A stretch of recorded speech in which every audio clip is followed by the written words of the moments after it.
නමෝ තස්ස භගවතෝ අරහතෝ සම්මා සම්බුද්දස්ස නමෝ තස්ස භගවතෝ අරහතෝ සම්මා සම්බුද්දස්ස නමෝ තස්ස භගවතෝ අරහතෝ සම්මා සම්බුද්දස්ස සම්මා සම්බුද්ධ මතුලං සසද්ධම්ම ගනුත්තමං අභිවාදිය භාසිස්සං අභිධම්මත්ත සංඝං පූජනීය මහා සංඝරත්නයන් අවසරයි ශ්‍රද්ධාවන්ත කාරුණික සත්පුරුෂ පින්නතුනි සියලු දෙනාම මේ සූදානම් වෙන්නේ අද දවසට નિયમિત අභිධර්ම පාඩම සඳහා අද දවසට નિયમિત ධර්ම කාරණා ටික අපි හැමදෙනාම එකතු වෙලා සාකච්ඡා කරන්නයි මේ සූදානම් වෙන්නේ. පින්වත් පිරිස ජීවිතේ බොහෝ වැඩ රාජකාරී තිබුණත් මේ කාලය තුල ඒ හැම දෙයක්ම මේ කාලය තුල නවත්වලා දැන් සූදානම් වෙන්නේ මේ ගාම්භීර වූ අභිධර්මයට අදාළ වෙන ඒ දහම් කොටාසයක් ඉගෙන ගන්න. ඉතින් වටිනා වූ කාලයක්. මේ කාලය අප්‍රයෝජන වෙන්නේ නැහැ පින්වත් පිරිසට. සැප පිණිසමයි හේතු වෙන්නේ. සුවය පිණිසමයි හේතු වෙන්නේ. ඒ නිසා පින්වත් පිරිස මේ කැප කරන කාලය ඉතාමත්ම වැදගත් වෙනවා. අපේ ජීවිත කොයි වෙලාවෙ විනාශ වෙලා නැති වෙලා යයිද දන්නේ නැහැ. අවිනිශ්චිත කාලයක් නේ තියෙන්නේ.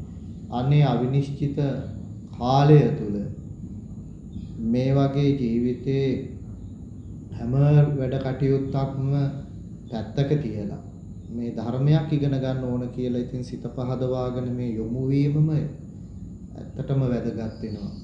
ඒ නිසා පින්නතුනි ඒ ගැන මතක් කරමින් අපි මේ දැන් ගියවර වෙනකොට ඉගෙනගෙන ආවේ චෛතසික පාඩම අපි ආරම්භ කළා.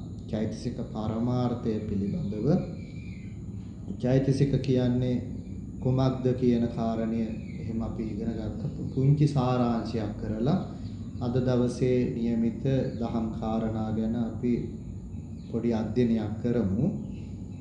චෛතසික පිළිබඳව ඉගෙන ගත්තේ දැන් සතර පරමාර්ථ පිළිබඳවනේ ඉගෙන ගන්න අපි හැමෝම. චිත්ත පරමාර්ථය, චෛතසික පරමාර්ථය, රූප පරමාර්ථය හා නිර්වාණ පරමාර්ථය කියන මේ සතර පරමාර්ථ තමයි අපි මේ විග්‍රහ කරගෙන ඉන්නේ. ඉතින් චිත්ත පරමාර්ථය දැනගෙන ඉවරයි. දැන් ඊළඟට තියෙන චෛතසික පරමාර්ථය. චෛතසික පරමාර්ථ වලත් අපි ගිය සතියේදී ඒ සම්බන්ධයෙන් චෛතසික කියන්නේ කොහොමද? එහි ස්වභාවය හා එහි කාරණා පිළිබඳව දැනගෙන තියෙන්නේ. නැවතත් අර කෙටි පැහැදිලි කිරීමක් කරගෙන ගියොත් අපි මේ ගැන චෛතසික වල ස්වභාවය තමයි සතර සංප්‍රයෝග ලක්ෂණ වලින් යුක්තයි. සතර සංප්‍රයෝග වලින් යුක්තයි. ඒකට කියනවා ඒකුප්පාද, ඒක නිරෝධ, ඒකාලම්බන, ඒක වත්තුක කියලා මෙන්න මේ විදියට චෛතසිකයන්ගේ සංප්‍රයෝග ලක්ෂණ හතරක් තියෙනවා. එහි ස්වභාවය තමයි මදක්වත් පෙරපසු වෙන්නේ නැතුව සිතත් එක්කම එකට ඉපදෙනවා කියලා අපි දැනගත්තා. ඒ වගේම තමයි එකටම නිරුද්ධ වෙනවා. සිතින් ගන්න අරමුණම ගන්නවා. සිත උපදනා තැනම ඉපදීම කියන මෙන්න මේ කාරණා හතර තමයි ඔය ඒකුප්පාද, ඒක නිරෝධ, ඒකාලම්බන, ඒකාවත්තුක කියලා. ඒක වත්තුක කියලා අපි විස්තර කළේ. මේ සම්බන්ධයෙන් සටහන් පින්වත් පිරිසට ලැබිලා තිබෙනවා. අද අර ගියවර පාඩමට සම්බන්ධ වෙච්ච නැති අය ඉන්නවනම් මේ සාරාංශයක් අපි කරගෙන යන එක වැදගත් වෙන. එතකොට අර සම්බන්ධයක් තියෙනවනේ මේ පාඩම් වල ඉගෙන ගන්නකොට. ඉතින් මේ සංප්‍රයෝග කියලා කිව්වේ මේ අර කිසිම ආකාරයකින්වත් වෙන් කරන්න බැරි පරිදි මිශ්‍ර වීම කියන එක. අර එකට ඉපදීම ආදී කරුණු දැන් කාරණා 4ක් කිව්වනේ. මෙන්න මේ කරුණු 4ට සමේ කියනවා මේ සංප්‍රයෝග ලක්ෂණයි කියලා. සංප්‍රයෝග ලක්ෂණ 4 කියලා. කියන්නේ කවර ආකාරයකින්වත් වෙන් කරන්න බැරි පරිදි මිශ්‍ර වීම තමයි මෙතන සංප්‍රයෝග කියලා කියන්නේ. එතකොට ඔන්න ඔය විදිහට ඒකුප්පාද ලක්ෂණය කියලා කිව්වා. අර උපාද තිති භංග කියලා චිත්තක්ෂණයක් හඳුන්වනවා. ඉතින් ඔය කියන අවස්ථාවේදී ඔය කියන ක්ෂණත්‍රය අතුරෙන් මේ සිත හට ගන්නා වූ උපාදක්ෂණයේදීම ඉදිරිපසු නැතුව තමාහා සංප්‍රයුක්ත වූ චෛතසික ධර්මයලුත් මේ හට ගන්නවා. අන්න ඒකට කියනවා ඒකුප්පාද කියලා. ඒක නිරෝධ කියලා කියන්නේ ඔය චිත්තයාගේ ඒ භංගක්ෂණයේදී මේ සිත නිරුද්ධ වෙනකොට ඒ සමග යෙදුණු චෛතසික ධර්මත් ඒ වෙලාවෙම නිරුද්ධ වෙලා යනවා. ඒකට කියනවා ඒක නිරෝධ කියලා. ඒ වගේම තමයි ඒකාලම්බන කියලා කියන්නේ සිතින් ගන්නා වූ අරමුණම ගැනීම කියන එක. ඒ වගේම තමයි ඒක වත්තුක කියලා කියන්නේ සිත උපදනා තැනම ඉපදීම කියන කාරණය. මේ පිළිබඳව අපි ඉන්නත් පිරිසට සටහනුත් යොමු කළ තියෙනවා. ගියවර පාඩමේදී මතක් කළා. චෛතසික එතකොට කීයක් තියෙනවද? චෛතසික තියෙනවා 52ක්. 52ක් තියෙනවා.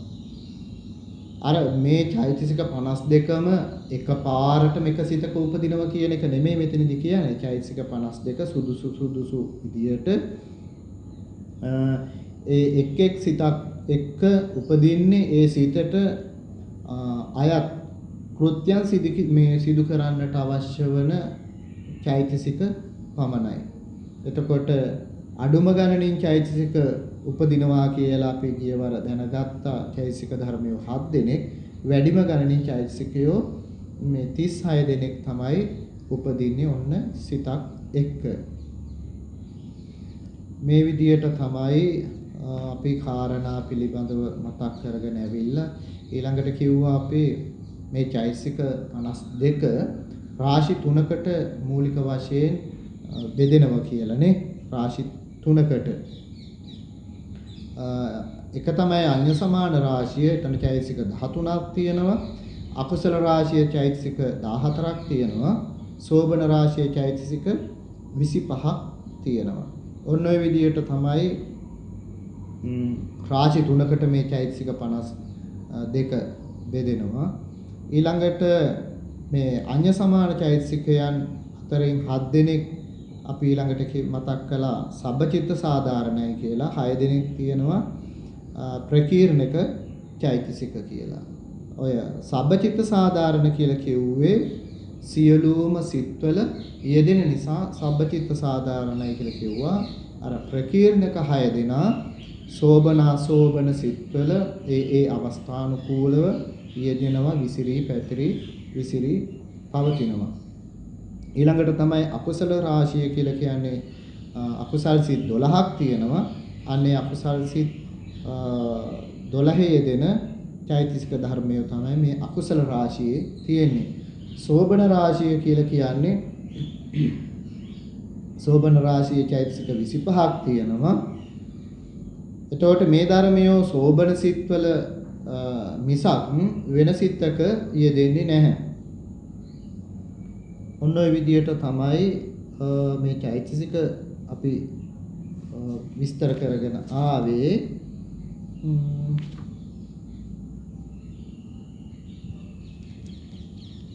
දැන් අපි සබ්බචිත්ත සාධාරණ චෛතසික ධර්ම ටික අඤ්ඤ සමාන රාශිය තමයි දැන් ගිය සතියේ සාකච්ඡා කරගෙන ඇවිල්ලා අඤ්ඤ සමාන රාශියේ චෛතසික ධර්ම 3ක් හැඳිනගත්තා නේද? 3ක්.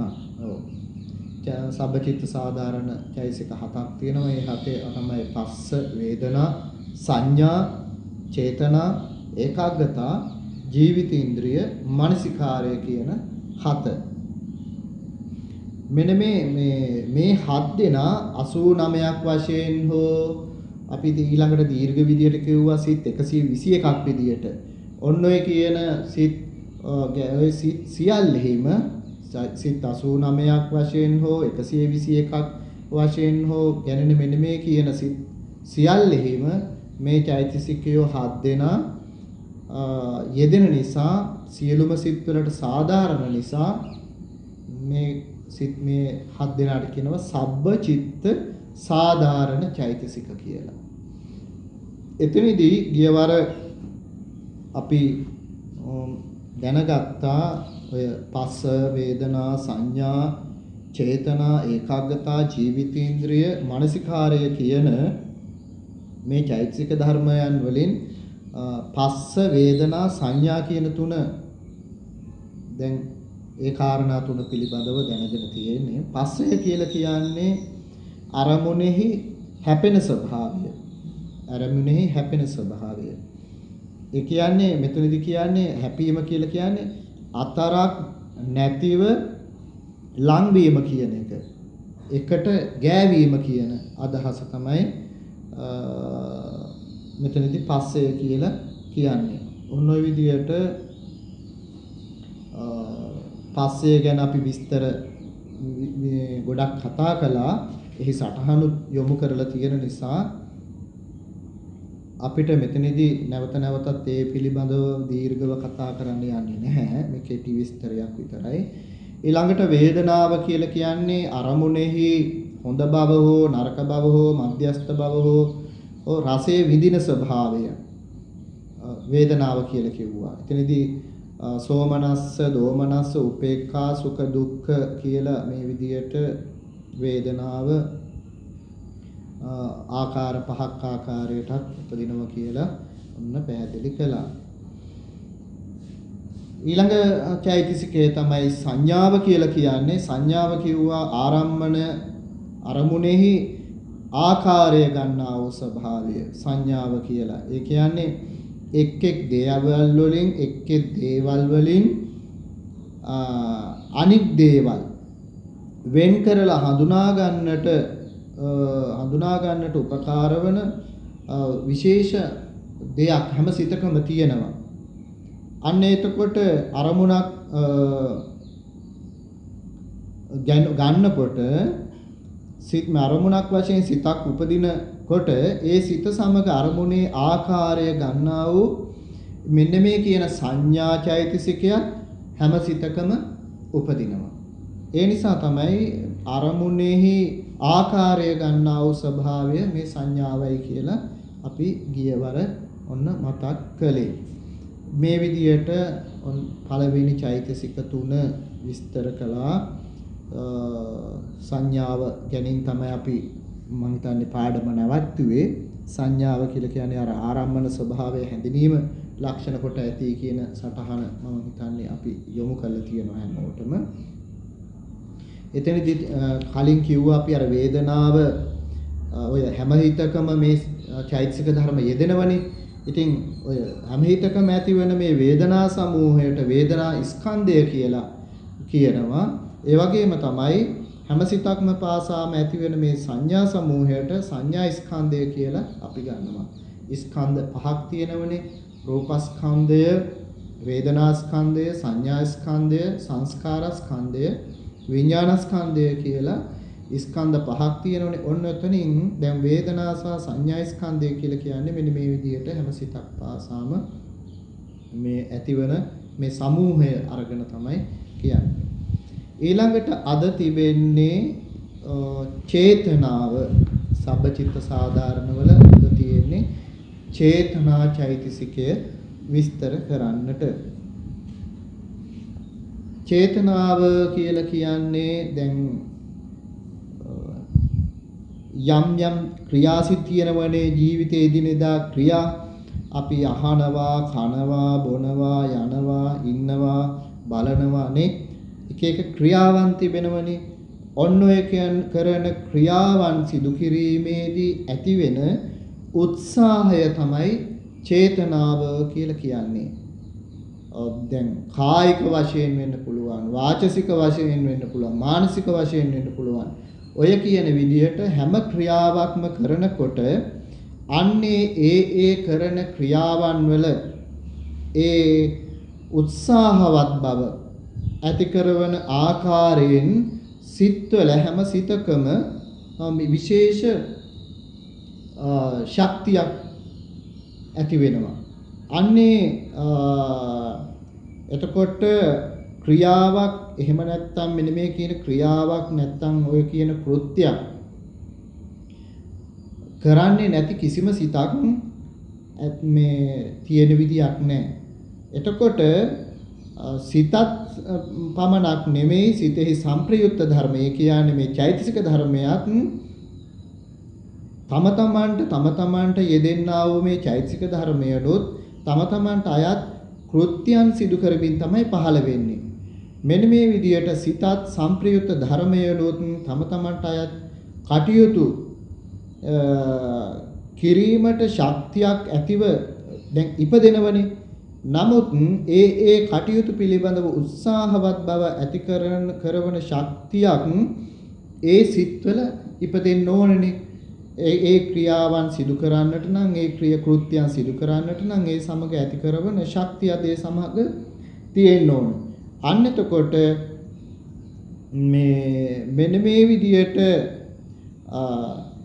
උත්සාහවත් කරන ශක්තියක් ලැබුණ නැති වුණොත් ඒ සිත්වලට කටයුතු කරන්නට පුළුවන් කමක් ලැබෙන්නේ නැහැ. ඒ නිසා මෙන්න මේ සෑම සිතක ඇතිවෙන මෙන්න මේ ශක්තියට චේතනාව කියලා කියනවා. චේතනාව කියලා කියනවා. මේ චේතනා චෛතසිකය ස්වභාවය තමයි තමනුත් උත්සාහවත් වෙනවා.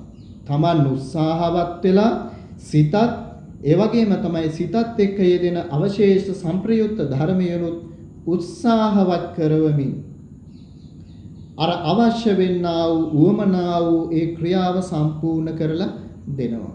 ක්‍රියාව සම්පූර්ණ කරලා දෙනවා. ඒ නිසා පින්නතුනි දැන් මේ චේතනා මේ චෛතසිකය දැන් හරියට මෙන්න මේ පොතේ තුල විස්තර කරනවා අර යුද්ධ සේනාපති කෙනෙක් එයා ආයුධ සන්නද්ධව ඉදිරියට පැමිණිලා ඒ සේනාවන්ද ඒ යුද්ධකාරයේ යොදවල තමන් සතු කාර්යයක් ඒ වෙලාවෙම සිදු කරනවා. එතකොට මෙන්න මේ චෛතසික ස්වභාවයත් උත්සාහවත් වීම ලක්ෂණ කොට ඇති චේතනා චෛතසිකය සංප්‍රයුක්ත වූ සිතත් තමන් සතු කාර්යයන් යොදවල තමනුත් උත්සාහවත්ව ක්‍රියා සම්පාදනය කරනවා කියලා මෙන්න මේ ධර්මයේ සටහනේ මේ අපි ඉගෙන ගන්න පොතේ සඳහන් කරලා තියෙනවා. ඒ වගේම තමයි පින්නතුනි මේ සියලුම ක්‍රියාවන්හි ප්‍රධානත්වයේ දරන මේ චේතනාව කුසල අකුසල කර්මයන් කරවනකොට ඒ ක්‍රියාවන්ට යෝග්‍ය පරිද්දෙන් අනිකුත් එයත් එක්ක යෙදෙන අනිකුත් අවශේෂ චෛතසික ධර්මයනුත් උපදවා ගන්නවා. එතකොට මෙන්න මේ චේතනාවට ඒ නිසා කියනවා කර්මයයි කියලා. ඒ කියන්නේ කුසල් කරනකොට අකුසල් කරනකොට කුසල් අකුසල් කර්මයන් කරනකොට ඒ කර්මයන් කිරීමේදී එයාට අවශ්‍ය මේ ක්‍රියාවන් ඒ අවශ්‍ය විදියට අනිකුත් සංප්‍රයුක්ත ධර්මයනුත් උපදවා ගන්නවා. අන්න එතකොට ඒ නිසා මේ චේතනාවට කියනවා මොකක් කියලාද? කර්මයයි කියලා. දැන් පින්නතුනි අපි මේ දැන් අහලා තියෙනවනේ කුසල් කරනකොට අකුසල් කරනකොට ඒ අවශ්‍ය දේවල් කරන්නට නම් දැන් මෙතනදී තියෙන සිතත් සමග උපදින්න ඕනනේ ඊට අවශේෂ ක්‍රියාවට අවශේෂ චෛතසික ධර්ම. ඔන්නේ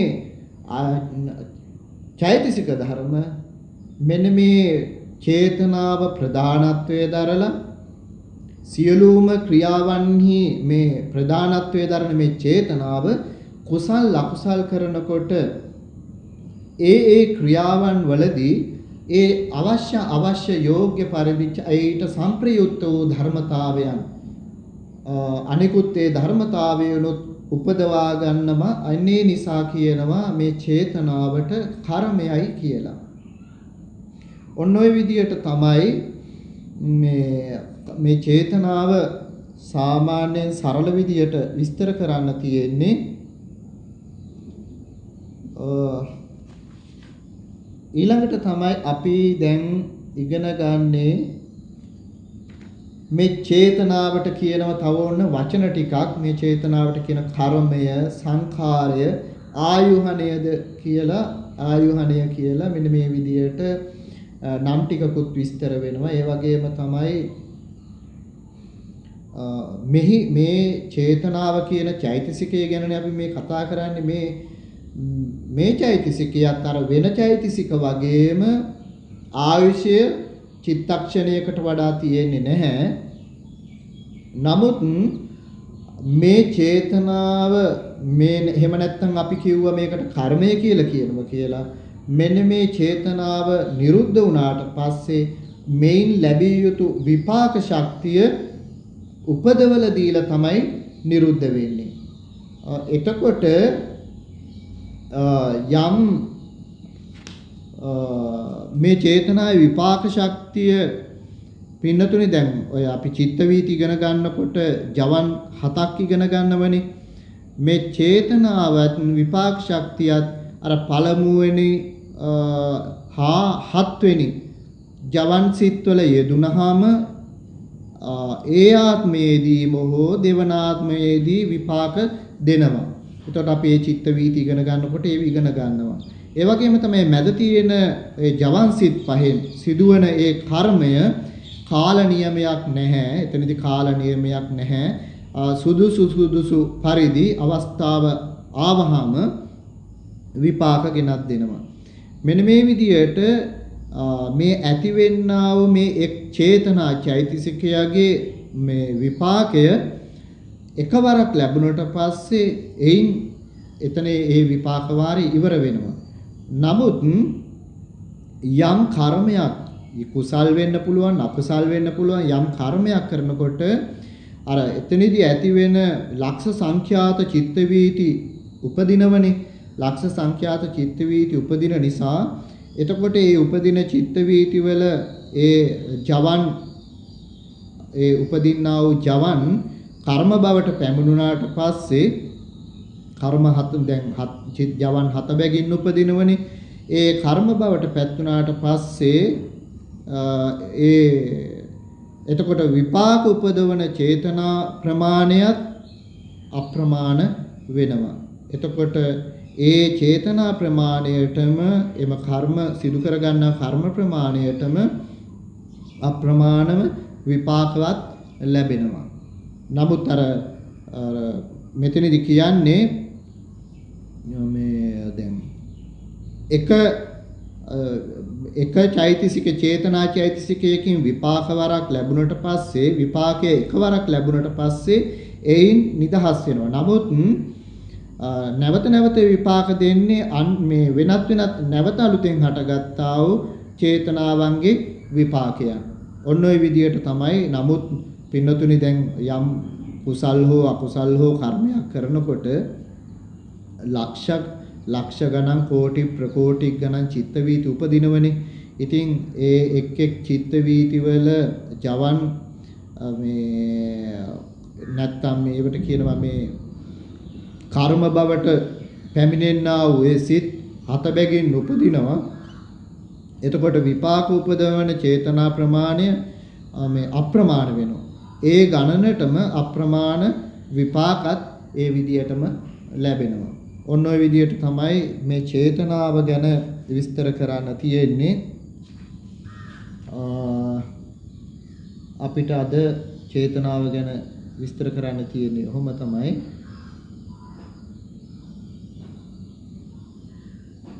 ඊළඟට තියෙන්නේ මොකද්ද? ඒකග්ගතාවය. ඒකග්ගතාවය කියන චෛතසිකය. ඒකග්ගතාවය කියලා කියන්නේ නොසැලෙන පරිදි සිත අරමුණෙහි මනා ලෙස පිහිටවන ස්වභාවය, ඒ කියන්නේ හෙලවෙන්නේ නැතිව සිත මනා ලෙස පිහිටන ස්වභාවය තමයි ඒකාග්‍රතා කියලා කියන්නේ. එතකොට දැන් සිතකට එකවරකට ගන්න පුළුවන් වෙන්නේ පින්නතුනි එක අරමුණක එක් ආකාරයයිනේ. එතකොට වෙන ආකාර කීපයක් ගන්න බැහැනේ. නොඑක් ආකාරයන් එකවර ගන්නට මේ සිතකට හැකියාවක් ඇත්තේ නැහැ. ඒ නිසා හැම සිතක්ම Taman විසින් ගන්නා ලබන ඒ අරමුණෙහි නොඑක් ආකාර තිබුණට යම්කිසි එක ආකාරයක පිහිටලා එම ආකාරයෙන්ම අරමුණ ගන්නා වූ ශක්තියක් එම සිතෙහි පහළ වෙනවා. මෙන්න මේ විදිහට ඒ ඇතිවෙනා වූ ශක්තිය මේ විදිහට ඒ ඇතිවෙන අරමුණෙහි සිත පිහිටුවන ස්වභාවයට තමයි ඒකාග්‍රතාවය කියලා කියන්නේ. දැන් සිතත් එක්ක උපදින සංප්‍රයුක්ත ධර්මයනොත් ඉපදුන අවස්ථාවේ ඉඳලා ඒ සිත බිඳෙන අවස්ථාව දක්වාම ඒ අරමුණ අත්හරින්නේ නැහැ. අනේ ඒ අරමුණ අත්හරින්නේ නැතුවම ඒ තුලම පිහිටලා ඒ තුලම නවත්වාගෙන අර සෙලවෙන්නේ නැතිව කම්පා නොවෙන්නේ නැතුව තියාගෙන ඉන්න ලක්ෂණයෙන් යුක්ත මෙන්න මේ ඒකාග්‍රතාවය හැම සිතකම අනිකුත් සංප්‍රයුක්ත ධර්මයනුත් එක්ක පහළ වෙනවා. එතකොට ඒ නිසා හැම සිතකම මෙන්න මේ ඒකාග්‍රතාවය පහළ වෙන නිසා මේකත් අපි සබ්බචිත්ත සාධාරණ චෛතසිකයක් කියලා කියනවා. එතකොට මේකට කියනවා සිතේ එකඟ භාවය කියලා. මොකක් කියලාද?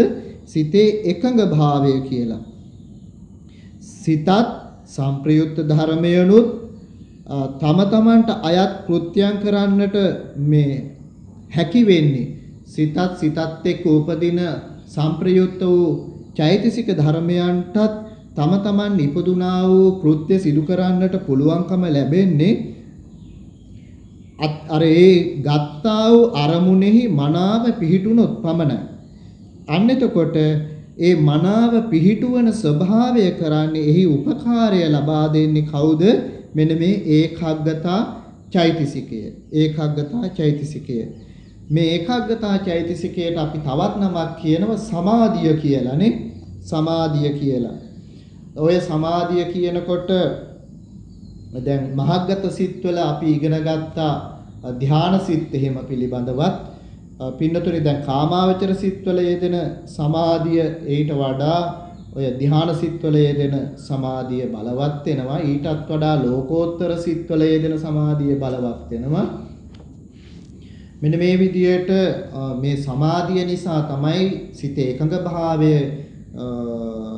බලවත් වුණාම තමයි මේ සමාධිය කියලා කියන්නේ. මේ සිතේ එකඟ භාවය වැඩි දියුණු වෙලා මේ විදියට බලවත් වූ සමාධියක් ඇති වුණාම තමයි සිතේ ප්‍රඥාව දියුණු කරගන්නට පුළුවන්කම ලැබෙන්නේ.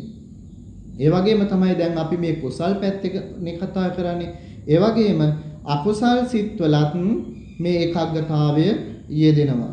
එතකොට අකුසල් සිත්වල යෙදෙනකොට මේ ඒකාග්‍රතාවයත් එක්ක මෝහයත් උද්දච්චයක් කියන දෙන්න යෙදෙනවා. එතකොට කොහොමද මේ මෝහය බලවත් වුනහම උද්දච්චයාගේ ස්වභාවය මොන වගේද පින්නතුනි? මේ නොසන්සුන් බව අධික වෙනවා. එයා මෝහයත් එක්ක මේ මෝහය බලවත් වුනාම මේ උද්දච්චයාගේ ස්වභාවය තමයි නොසන්සුන් ගතියෙන් යුක්ත බව. එතකොට අපි අර කලින් ඉගෙනගත්තු අකුසල් සිත්වල ඉගෙනගත්තු මෝහ මූල උද්දච්ච සංපයුක්ත සිත මෙන්න ඇති වෙන්නේ මෙන්න මේ විදියට. ඉතින් ඒකාග්‍රතාවය දැන් එතකොට මෙතනදී අකුසල් සිතේ ඒකාග්‍රතාවයයි මේ උද්දච්චයයි එකට ඇති වෙන ස්වභාවය මෙන්න මේ විදියටයි පින්නතුනි වෙන්නේ. ඒකාග්‍රතාවය අරමුණේ ස්වභාවය තමයි අරමුණ අත් නොහැර අරමුණේ සිත රඳවා ගන්නවා නේ. ඒකාග්‍රතාවයන් කරන්නේ අරමුණ අත්හරින්නේ නැහැ. අරමුණෙහි සිත රඳවා ගැනීම තමයි එයා කරන්නේ. උද්දච්චය කරන්නේ අර උද්දච්චය සිතත් ඒ වගේම තමයි සංප්‍රයුක්ත ධර්මයනොත් වලක් තියෙන ඒවේ නොසන්සුන් භාවයක් ඇති කරනවා. එතකොට මෙන්න මේ කරුණු දෙකම අකුසල් සිතෙහි එකවරටම සිදු වෙනවා. මොකද්ද සිදු වෙන්නේ? ඒකාග්‍රතාවයෙන් කරනව අරමුණ අත් නොහැර අරමුණෙහි සිත රඳවා ගැනීම කරනවා. උද්දච්චයෙන් කරනවා සිතත් සංප්‍රයුක්ත ධර්මයනොත් සංප්‍රයුක්ත ධර්මයන් වලත් නොසන්සුන් බව ඇති කරනවා. එතකොට අකුසල් වෙන්නේ මෙන්න මේ නිසා. අකුසල් සිතක ස්වභාවය මෙන්න මේ විදිහට මේ කරුණු දෙකම අකුසල් සිතේ එක විට යෙදෙනවා. හරියට ධර්මයේ තුල තියෙනවා මෙන්න මේ විදිහට අර වලවල් සහිත මේ විදිහට පාරක් තියෙනවා. අන්නේ වලවල් සහිත පාරක මේ රථයක් යනවා, යම් කිසි වාහනයක් යනවා. මේ වාහනේට යන කෙනෙක් ඒ වලගොඩලි සහිත පාරේ යනකොට අපහසුයෙන් වුවත් සෙලවි පැද්දි නමුත් මේ රථය ඉස්සරහට යනවා. අන්නේ වගේ තමයි මේ අකුසල් සිතත් උද්දච්චයෙන් සංප්‍රයුක්ත ධර්මයන්ගේ නොසන්සුන් භාවය ඇති කරන නමුත් ඒකාග්‍රතා චෛතසිකයේ යෙදෙන නිසා මේ අරමුණ අත්හරින්නෙත් නැහැ. ඔන්න ඔය විදියට තමයි මේ උද්දච්චය නිසා අර සංප්‍රයුක්ත ධර්මයන්ට තමන්ට අයත් සිදු කරන්නට තියෙන කෘත්‍ය ඒකාකාරීව අර නිසල්මනේ සිදු කරන්නට පුළුවන් කමක් ලැබෙන්නේ නැහැ මේ උද්දච්චය තියෙන නිසා. නමුත් අපි කුසල් සිත් පැත්තට ගත්තොත් මීට වඩා හාත්පසින් වෙනත් කුසල් සිතෙහි මේ වගේ කලබල ස්වභාවයක් නැහැනේ. කුසල් සිතේ මේ වගේ කලබල ස්වභාවයක් නැහැ. ඒකාග්‍රතාවය බලවත්ව යෙදෙනවා. ඒ වගේම තමයි ඊට සංප්‍රයුක්ත වෙන ධර්මයනුත් ඊට අනුකූල කරගන්නවනේ. ඊට එකඟ කරගෙන නිශ්චලව තමන්ට අයත් වූ ඒ අවශ්‍ය ක්‍රියාව ඒ කියන්නේ කෘත්‍යයන් කරන්නට අරමුණෙහි සිත මනාව පිහිටුවල දෙනවා. මෙන්න මේ විදියට අර ඒ නිසා තමයි පින්නතුණි අර ධ්‍යාන සිත් වෙනකොට ඒ කියන්නේ මහග්ගත සිත් වලට යනකොට ඒකාග්‍රතාවය බලවත් වෙනවා. ඒ නිසා අර ධ්‍යානාදිය ලබා ගන්නට උපකාර වෙන්නේ.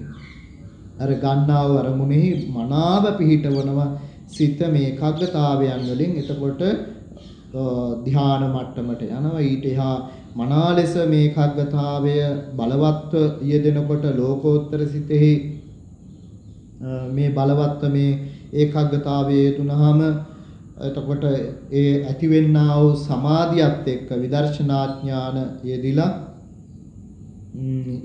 ඊට පස්සේ ගෝත්‍ර භූ කියන්නේ මේ පෘථජන භූමිය තරණය කළා එහා පැත්තට ගිහිල්ලා ඊට පස්සේ ආර්ය ශ්‍රාවකෙක් වෙන්න බවට පුළුවන්කම ලැබෙනවා. මේ වගේ අනසිතේ නොසන්සුන් භාවයක් ඇති කරනවා. කුසල් සිතේ ඒකාග්‍රතාවයේ යෙදෙනවා. දැන් ඒකාග්‍රතාවය සබ්බචිත්ත සාධාරණයන්නේ.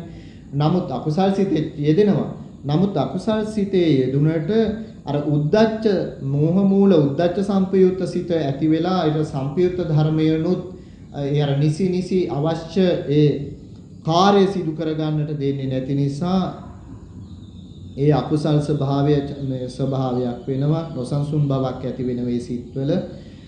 නමුත් කුසල් සිතේ එහෙම නෙමෙයි. ඒකාග්‍රතාව කියන මේ චෛතසිකයේ යෙදෙනකොට බලවත්ව යෙදෙනකොට ඒ සංප්‍රයුක්ත ධර්මතාවයනොත් අවශ්‍ය කෘත්‍ය ඒ නිසියාකාරව නිසල්මන්ව කලබල නැතුව සිදු කරන නිසා බලවත් වූ සමාධියකට බලවත් වූ ප්‍රඥාවකට යන්නට පුළුවන්කම ලැබෙනවා. ඔන්න ඔය විදිහට තමයි මේ ඒකාග්‍රතාවය අපිට විස්තර කරන්න තියෙන්නේ. ඊළඟට තමයි ජීවිතේන්ද්‍රිය. ජීවිතේන්ද්‍රය කියලා කියන්නේ චිත්ත චෛතසික යන්ගේ ජීවත් වීමේ බලය ජීවත් වීමේ ශක්තිය ජීවිතේන්ද්‍රිය වෙනවා. එතකොට දැන් ශරීරයක් ගත්තොත් පින්නතුනි ආහාර පාන නිසා මේ ශරීරයේ දිගින් දිගට පවතිනවා. මේ ශරීරය ඇදගෙන වැටෙන්නේ නැහැ, කඩාගෙන වැටෙන්නේ නැහැ, ගිලෙන්නේ කැඩිලා බිඳිලා යන්නේ නැහැ. ආහාරය නිසා කාලයක් අර දිගට පවතිනවා. අන්න ඒ වගේ තමයි මේ සිතේ පැවැත්මටත් උපකාර වෙන දැන් පිටතින් ගන්න දෙයක් නැහැනේ. සිතේ පැවැත්මට උපකාර වෙන දෙයක් පිටතින් ගන්න දෙයක් නැහැනේ. නමුත් මේ චිත්ත පරම්පරාව පවත්ින්න නම් උපකාර වෙන යම්කිසි දෙයක් තියෙන්නට ඕනේ. මේ කය පවතිනවා වගේ ආහාර පාන නිසා මේ කය පවතිනවා වගේ මේ චිත්ත පරම්පරාව පැවැත්මටත් උපකාර වන යම් දෙයක් තියෙන්න ඕනනේ. අන්න එතකොට මෙන්න මේ නිවනට පමුණවන තුරු මේ චිත්ත පරම්පරාව පවතින්න නම් උපකාර වන මේ පැවැත්මට උපකාර වන එය පාලනය කරන දෙය මෙන්න මේ ජීවිතේන්ද්‍රිය චෛතසිකය වෙනවා. නිවනට පමුණුවන දක්වාම නිවනට පැමිණීම දක්වාම සත්වයාගේ චිත්ත පරම්පරාව පැවැත්වීමට උපකාර වන එය පාලනය කරන දෙය තමයි මේ ජීවිතේන්ද්‍රිය මේ චෛතසිකය කියලා කියන්නේ. එතකොට මෙන්න මේ ජීවිතේන්ද්‍රිය කියන චෛතසිකයෙන් අර පාලනය නිසා කෙරෙන පාලනය නිසා චිත්ත පරම්පරාව මරුණා කියලා එතනිනුත් නවතින්නේ නැතුව ඒ නොකඩවා අර නිර්වාණය දක්වා ඒ කියන්නේ පරිනිර්වාණය දක්වාම දිගින් දිගට පවතිනවා. මෙතනදී මේ ජීවිතේන්ද්‍රය කියලා කියන්නේ පින්නතුනි නාම ජීවිතේන්ද්‍රය. අපි දන්නවා මෙතන රූප ජීවිතේන්ද්‍රය කියලා එකකුත් තියෙනවා. මෙතනදී ගන්නෙ නාම ජීවිතේන්ද්‍රය.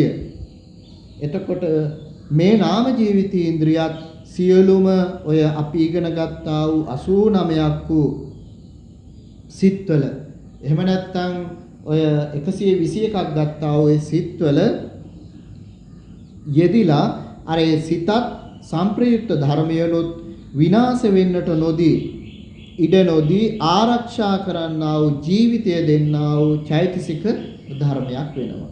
ඔන්න ඔය විදිහට තමයි මේ ජීවිතේන්ද්‍රිය ගැන විස්තරයක් අපිට කරන්නට තියෙන්නේ. ඊළඟට මේ ජීවිතේන්ද්‍රිය නැත්තම්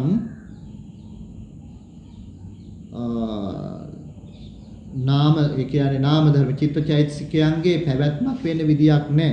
මේ ජීවිතේන්ද්‍රිය තියෙන නිසා තමයි නාම ධර්මයන්ගේ පැවතීමක් වෙන්නේ. එතකොට ඇතිවෙන්නා වූ සෑම හිතක්ම විනාශ වෙන්නට ඉඩ දෙන්නේ නැතුව සිත් පරම්පරාව රකිමින් ජීවත් කරමින් සිතෙහිම හට ගන්නා වූ මෙන්න මේ ස්වභාවය තමයි මේ චිත්ත සංතතිය පාලනය කරන ස්වභාවය තමයි මෙන්න මේ ජීවිතේන්ද්‍රිය කියලා මෙතනදී මේ විස්තර කරන්නේ. එතකොට මේ ජීවිතේන්ද්‍රිය අනිකුත් අවශේෂ චෛතසික ධර්ම වගේම සිතත් එක්කමයි එකට ඉපදිලා සිත නිරුද්ධ වෙනකොටම නිරුද්ධ වෙනවා. එතකොට ඊට පස්සේ උපදින ආයිසිතෙහිද මෙන්න මේ ජීවිතේන්ද්‍රිය ඒ වගේම සිතත් එක්ක ඉපදිලා සිත නිරුද්ධ වෙනකොට නිරුද්ධ වෙනවා. ඒ නිසා වැරදි විදියට අවබෝධයක් ගන්න එපා. එහෙනම් මේ ජීවිතේන්ද්‍රිය කියන්නේ දිගටම පවතින එකක් කියලා. නෑ පින්නතුනි, මෙතනදි වෙන්නේ දැන් යම් සිතත් ඒ සමග ඉපදෙන සිත ඉපදිලා නිරුද්ධ වුණාට පස්සේ සිත උපදිනකොට මේ ජීවිතේන්ද්‍රියත් උපදිනවා. සිත නිරුද්ධ වෙනකොට මේ ජීවිතේන්ද්‍රියත් නිරුද්ධ වෙනවා. අන්න ඒ වගේ ආපහු සිත උපදිනකොට මේ ජීවිතේන්ද්‍රිය උපදිනවා. ආපහු නිරුද්ධ වෙනකොට මේ ජීවිතේන්ද්‍රිය නිරුද්ධ වෙනවා. සෑම සිතකම පවතින්නට මේ සිත පවත්වා ගන්නට උපකාර වෙන්නේ මෙන්න මේ ජීවිතේන්ද්‍රිය කියන මේ චෛතසික ධර්මයන්. එතකොට සිතත් ඒ සමග උපදින්නා වූ සංප්‍රයුක්ත ධර්මයේ උඩොත් ඒ කාලය තුල ඉපදිලා පැවතිලා නැති වෙලා යනතුරු ජීවත් කරවීමේ ශක්තිය තියෙන. එතකොට මෙන්න මේ කියන ජීවිත ඉන්ද්‍රියට ඔන්න ඔය විදියට තමයි මේ ජීවිත ඉන්ද්‍රිය ගැන අපිට විස්තර කරන්න තියෙන්නේ. ඒ නිසා අපි මේකත් සබ්බචිත්ත සාධාරණ චෛතසිකයක් විදියට ගන්නව. ඇයි එහෙම ගන්නෙ? මේ සෑම සිතකම මේ ජීවිත ඉන්ද්‍රිය චෛතසිකය යෙදෙන නිසා. ඊළඟට තමයි සබ්බචිත්ත සාධාරණ චෛතසික ධර්මවල තියෙන 7 වෙනි චෛතසිකය මොකද්ද? මානසිකාරය. මොකද්ද? මානසිකාරය. මානසිකාරය කියලා කියන්නේ දැන් හිතට ඇතිවන අරමුණ හිතට දැන් මේ හිතට අරමුණෙන් ඉවත් වෙන්නට නොදී නැවත නැවත අරමුණ ගැනීමෙහි සිත යොදවන ධර්මය තමයි මානසිකාරය කියලා කියන්නේ. අරමුණෙන් ඉවත් වන්නට නොදී ඒ කියන්නේ සිතට ගත්තා වූ අරමුණෙන් ඉවත් වෙන්න නොදී නැවත නැවත අරමුණ ගැනීමෙහි සිත යොදවන ධර්මය තමයි මොකද්ද? මානසිකාරය කියලා කියන්නේ. ඔන්න එතකොට අරමුණු මෙනෙහි කිරීමේ ලක්ෂණය කොට ඇති ස්වභාවය තමයි එහෙනම් මේ මානසිකාරයේ ස්වභාවය. මේ මානසිකාරයත් සියලුම සිත්වල යෙදෙනවා. දැන් පින්නතුනි සියලුම සිත්වල යෙදුනට දැන් මෙතනදී මේ මානසිකාරයෙන් කරන්නේ දැන් සිතට නොයෙක් ආරම්මන හමු වෙනවනේ විශාල ප්‍රමාණයක්. ඒ නොයෙක් අරමුණු වලින් එකක් පමණයි එකවරකට සිතකින් ගන්න පුළුවන්කම ලැබෙන්නේ. එතකොට කැමැති අරමුණු පමණක් අරගන්නටත් ඒ වගේම තමයි අකමැති ඒ කියන්නේ කැමැති අරමුණු අරගෙන අවශේෂ අරමුණු මේ අරගන්නේ නැතුව ඒව වළක්වන්නටත් මෙන්න මේ මානසිකාරය කියන චෛතසිකයේ උපකාරයක් බවට පත් වෙනවා. බොහෝ අරමුණු ලෝකයේ තුල තියෙන වැසට හමු වෙනවා. ඒ වගේම තමයි අවශේෂ බොහෝ අරමුණු මේ සිතට අරමුණු හමු වුණත් ඇසට විතරක් නෙමෙයි. ඒතර මේ සිත උපදින සෑම වස්තුවකටම නොයෙක් අරමුණු හමු වුණත් නමුත් ඒ අරමුණු වලින් එකක් පමණක් එකවරකට මේ තමයි සිතකින් ගන්න පුළුවන්කම ලැබෙන්නේ. අන්න එතකොට කැමැති අරමුණක් පමණක් අරගෙන අනිත් අරමුණු වළක්වන ස්වභාවය තමයි මෙන්න මේ මානසිකාර චෛතසිකයෙන් කරන්නේ. ඔන්න ඔය විදියට මේ මානසිකාරය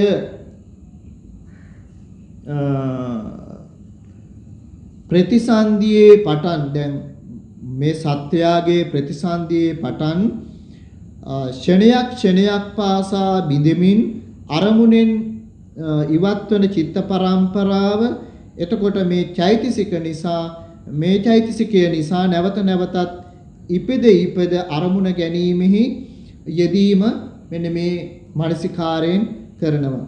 ප්‍රතිසන්දි අවස්ථාවේ පටන් හැම උපදින හැම ක්ෂණයක් පාසා ඉපදෙමින් බිඳෙමින් අරමුණින් ඉවත්වන මේ සිත් පරම්පරාව.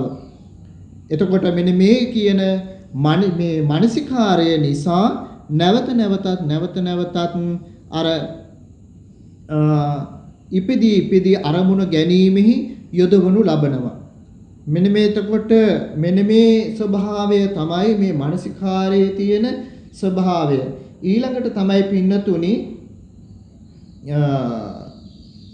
මේ මානසිකාරයක් නැත්තම් අරමුණක් වෙන් කරලා හඳුනා ගන්නට බෑ. අර අපි කලිනුත් මතක් කළානේ මෙතනදි කරන්නේ අරමුණු බොහෝ සංඛ්‍යාවක් තිබුණට Tamanට අවශ්‍ය අරමුණ විතරයි මේ මානසිකාරයෙන් ගන්නට උපකාරයක් කරන්නේ. එතකොට මේ මානසිකාරය නැත්නම් අරමුණ වෙන් කරලා හඳුනා ගන්නට පුළුවන් කමක් නැත්තේ නෑ. අරමුණ වෙන් කරලා හඳුනා ගන්න පුළුවන් කමක් නැත්තේ නෑ. ඊළඟට තමයි පින්නතුනි නුවණත් එක්ක නුවණත් එක්ක යෙදෙන අරමුණු මෙනෙහි කරන විට ඒකට කියනවා යෝනිසෝ මනස්කාරය කියලා. නුවණ නැතුව මෙනෙහි කරන විට එතනදි කියනවා අයෝනිසෝ මනස්කාරය කියලා. ඔන්න ඔය විදියට තමයි මේ කාරණයක් විස්තර කරන්න තියෙන්නේ. දැන් ඔන්න අපි සබ්බචිත්ත සාධාරණ චෛතසික ධර්ම 7ම විස්තර කළා.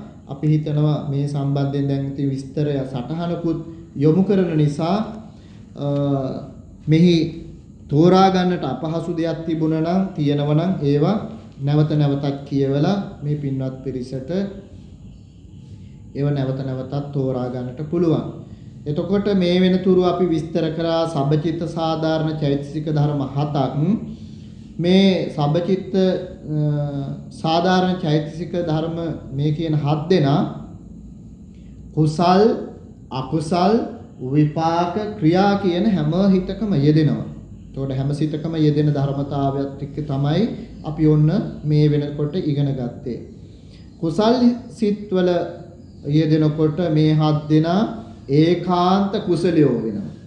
ඒ වගේම තමයි අකුසල් සිත් එක්ක යෙදෙනකොට ඒකාන්ත අකුසල් වෙනවා.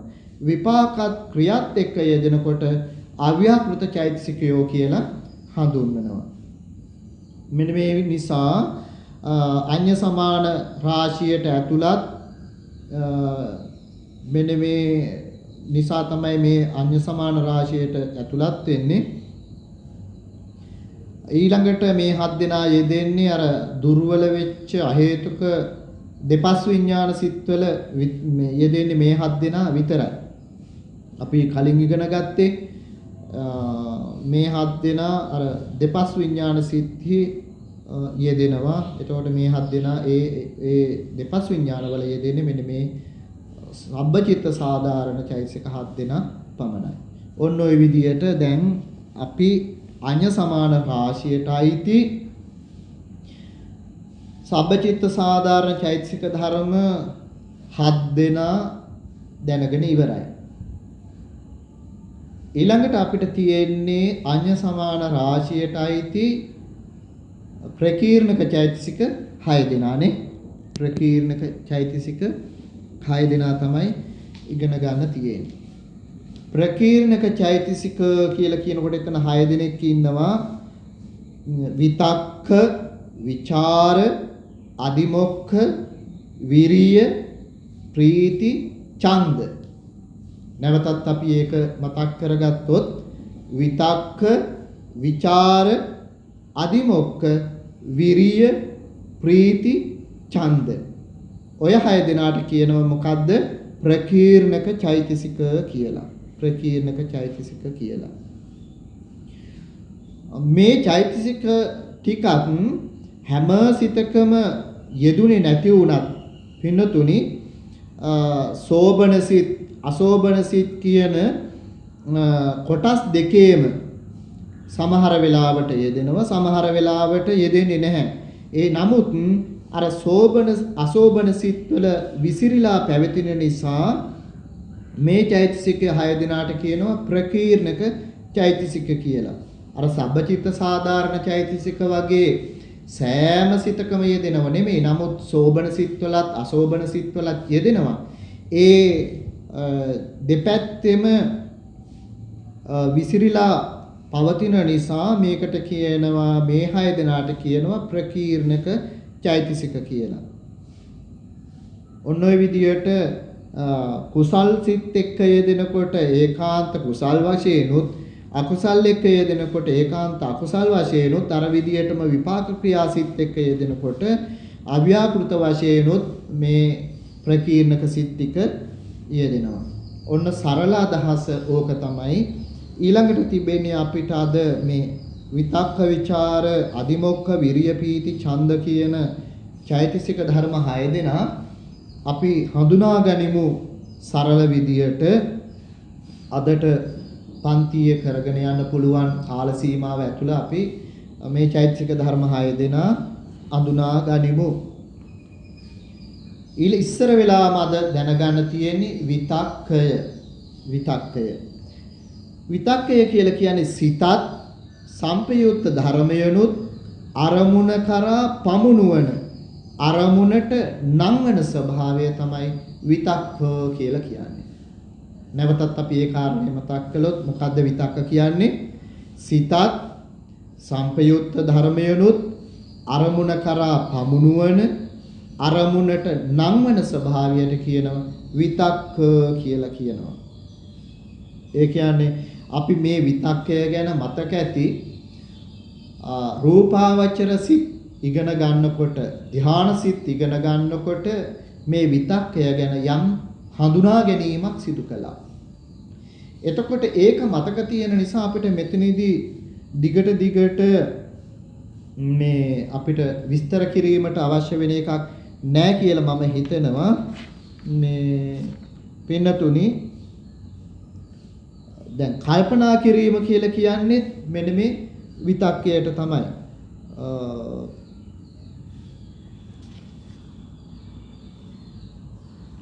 මෙහිදී ස්වභාවය තමයි මේ විතර්කයේ ස්වභාවය තමයි නැවත නැවතත් අර අලුත් අරමුණු වලට සිත යොමු කරනවා. සිත නංවන ස්වභාවය උත්සාහවත් කරනවා. එතකොට මේ විතර්කයෙන් අරමුණ කරා අර ඔසවල තියෙනකොට අරමුණට පමුණුවනකොට ඒ අරමුණ ගැනීම කරනවා. මේ විතර්කයෙන් අරමුණ කරා නංවන ලද සිත අරමුණ ගැනීම කරනවා. ඒ වගේම තමයි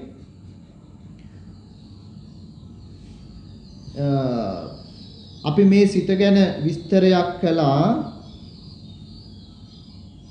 මහග්ගත සිත් විස්තර කරන තැනදී මහග්ගත සිත් අතරින් අර ප්‍රථම ධ්‍යාන සිත විස්තර කරා විතර්කයේ යෙදෙනවා කියලා. නමුත් අනිත් ධ්‍යාන වලට යනකොට ඉතිරි ධ්‍යාන වලට යනකොට ඒ සිත්වල අරමුණෙහි ඒ කියන්නේ හොඳට හුරු ගතියක් තියෙන නිසා මේ විතර්කය නැතිවම සමාධිය හට ගන්නව ඒ සිත්වලට යනකොට. නමුත් ප්‍රථම ධ්‍යානය ධ්‍යාන සිත් ඉගෙන ගන්නකොට ප්‍රථම ධ්‍යානයේදී අපි මේ විතක්කය ඉගෙන ගත්ත මතක ඇති විතක්ක විචාර පීති සුඛ ඒකග්ගතා කියලා ධ්‍යානාංග පහක්. එතනදී ප්‍රථමයෙන් තිබ්බේ මෙන්න මේ විතක්කය. ඊළඟට මේ විතර්කයට කියනවා තව වචන කිහිපයක්. ධානාංග අතුරෙන් එතකොට පළවෙනි ධානයේ දෙනකොට කියනවා විතර්කය කියලා ධානාංගයක් විදියට. ඒ වගේම තමයි ධාන චිත්ත වීතියෙහි පරිකර්ම උපචාර අනුලෝම ගෝත්‍ර භූ කියන මෙන්න මේ කාමාවචර කුසල් සිත්ති යෙදෙනකොට කියනවා විතර්කය කියලා. ඒ වගේම තමයි ධාන සිතෙහි යෙදෙනකොට කියනවා අප්පනා ව්‍යප්පනා කියලා කියනවා. මාර්ග සිත්වල යෙදෙනකොට මාර්ගඵල සිත්වල යෙදෙනකොට කියනවා මෙන්න මේ විතර්කයට සම්මා සංකප්පය කියලා. ඔන්න ඔය විදිහට මේ විතර්කය හඳුන්වන ස්වභාවයන් තිබෙනවා. ඔන්න ඔය විදිහට තමයි පින්නතුණි මේ විතර්කය විස්තර කරන්නට තිබෙන්නේ. මීට වඩා විස්තරයක් අපි එදා ධ්‍යාන සිත් ඉගෙන ගන්නකොට දැනගත්තා මේ විතර්කයේ ස්වභාවය මොන වගේද කියලා. ඉතින් අපි විතර්කය හඳුනා ගන්න තියෙන්නේ ඔන්න ඔය විදිහට. එතකොට විතර්කයේ ස්වභාවය තමයි අරමුණ කරා යන අරමුණට නගින ස්වභාවය නේ. අරමුණ කරා යන අරමුණට යන ස්වභාවය. ඔන්න ඔය විදිහට තමයි විතර්කය අපිට හඳුනා ගන්න තියෙන්නේ. ඊළඟට තමයි ඊළඟ චෛතසිකය විචාරය. විචාරය කියලා කියන්නේ විතර්කය පැමිණි අරමුණ පිරිමදින ස්වභාවය විචාරය කියලා කියනවා. එහෙම නැත්නම් කියනවා දැන් විතර්ක චෛතසිකය අරමුණට නංවන ලද්දා වූ සිත සංප්‍රයුක්ත ධර්මයලොත් අන්නේ ඒ ක්‍රියාවන් වල හැසිරවීම ලක්ෂණ කොට ඇති මෙන්න මේ විචාරය අරමුණෙහි ස්වභාවය සිතට පැහැදිලි කරලා දෙනවා. විතර්කයට පැමිණි විතර්කයේ පැමිණි අරමුණ පිරිමදින ස්වභාවය තමයි මෙතනදී මේ කියන්නේ. එතකොට ඒ කියන්නේ අර විචාරයේ අරමුණෙහි ස්වභාවය සිතට පැහැදිලි කරලා දෙන්නේ කවුද? මෙන්න මේ ඒ කියන්නේ විචාරය කියන්නේ මේ විචාරයේ අරමුණෙහි ස්වභාවය සිතට පැහැදිලි කරලා දෙනවා. සරලම අදහස තමයි.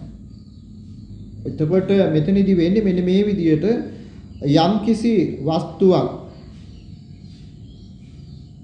මේ අපි ඉගෙන ගන්න ධර්මයේ තිබෙනවා මේ අභිධර්මාර්ථ ප්‍රදීපිකාවේ මේ විදිහට යම් වස්තුවක් පැහැදිලි ලෙස දැන ගැනීමට පෙර අර ඒක හොඳ හැටි පිරිමැදලා අතගාලා බලනවනේ.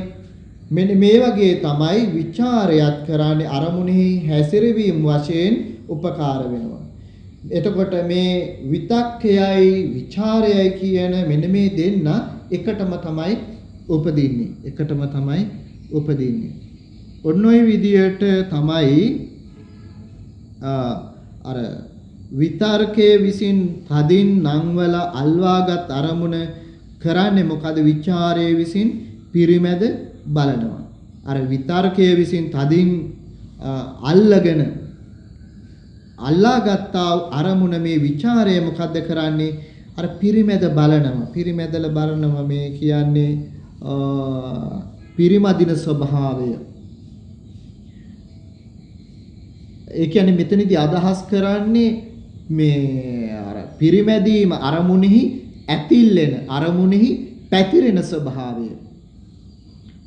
එතකොට අර විතර්ක බලයෙන් අරමුණට පැමිණියා වූ සිත විචාරයේ බලයෙන් තමයි එහි පැතිරෙන්නේ. එතකොට අර ඔබා බලනවා වගේ මෙන්න මේ එතකොට මෙන්න මේ ස්වභාවය තමයි විචාරයේ ස්වභාවය. ඔන්න ඔය විදියට තමයි විචාරයත් අපිට හඳුනා ගන්නට තියෙන්නේ. ඉතින් පින්නතුනි අද දවසට අපිට ඉගෙන ගන්නට තිබෙන්නේ මෙපමණයි.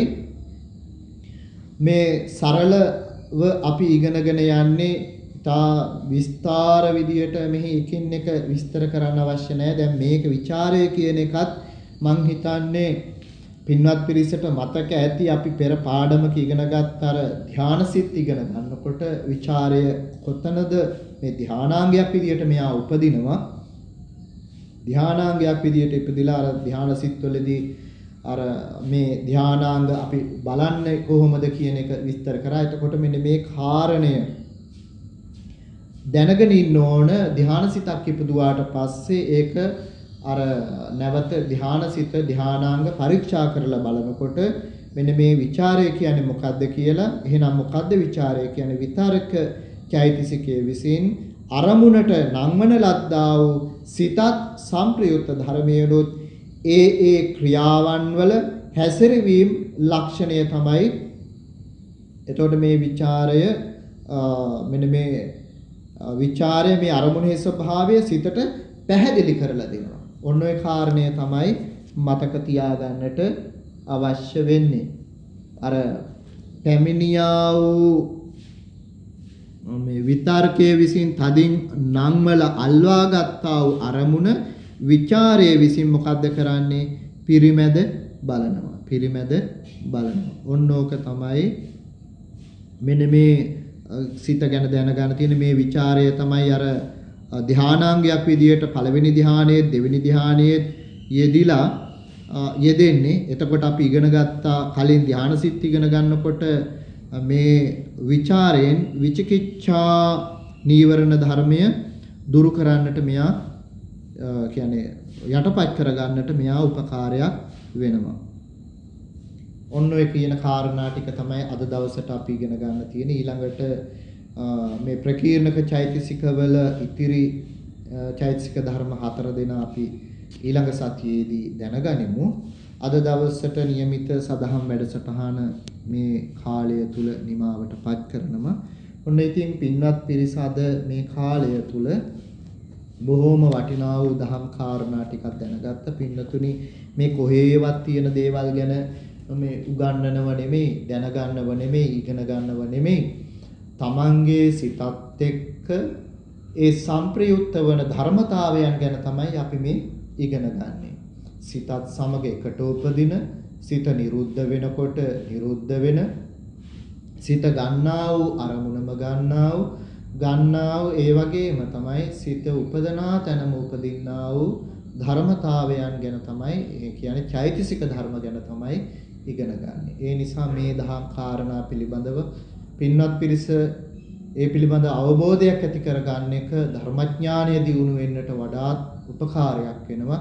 ඒ නිසා මේ කාලය තුල පින්වත් හැමදෙනා මේක රාශී වෙලා අද දවස තුලදී මේ ධර්ම සාකච්ඡාව සඳහා එකතු පාදා වෙලා ධර්ම මනස්කාරයක් ඇති කරගෙන ධර්ම සම්මර්ෂණයක් ඇති කරගෙන මේ ඇති කරගත්තා වූ කුසල සිත් පරම්පරාව පින්වත් හැම දිනාටම උතුම් වූ ධර්මාවබෝධයෙන් සැනසෙන්නටම හේතු වේවා කියන චේතනාවෙන් යුතුව අපි මේ වැඩසටහන අදට නිමාවට පත් කරමු. හැම දිනාටම තුනුරුවන්ගේ අනන්ත ගුණානුභාව බලයෙන් සියලු යහපත සැපත අභිවෘද්ධියම සැලසේවා කියලා අපි පුණ්‍යානුමෝදනා සිදු කරනවා. දෙවියන්ට පින් අනුමෝදන් කරමු. ආකාසට්ඨා ච බුම්මට්ඨා දේවානාගා මහිද්దికා පුඤ්ඤන්තං අනුමෝදිත්වා චිරන් රක්ඛන්තු බුද්ධ ශාසනං. ආකාසට්ඨා ච බුම්මට්ඨා දේවානාගා මහිද්దికා පුඤ්ඤන්තං අනුමෝදිත්වා චිරන් රක්ඛන්තු බුද්ධ දේශනං. ආකාසට්ඨා ච බුම්මට්ඨා දේවානාගා මහිද්దికා පුඤ්ඤන්තං අනුමෝදිත්වා චිරන් රක්ඛන්තු ත්වං සදාති.